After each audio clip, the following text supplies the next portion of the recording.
जी तो खबर शामिल करते हैं दुबई से, जहां ज़ेरे सदारत जनरल सेक्रेटरी चौधरी जफर पाकिस्तान मुस्लिम लीग नून का मशावरती इजलास शारजा में मुनक्किद हुआ,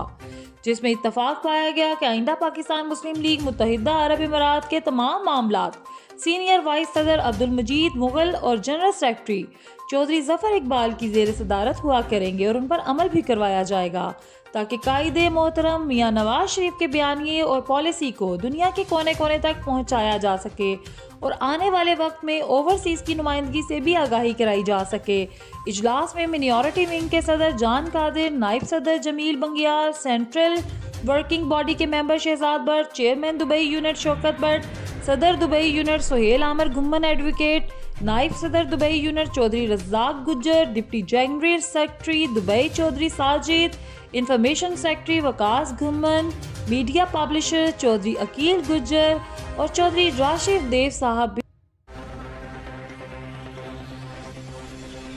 ये थी अब तक की हेडलाइंस। मजीद खबरों और प्रोग्राम्स देखने के लिए हमारे YouTube चैनल हमारा न्यूज़ नेटवर्क को सब्सक्राइब करें।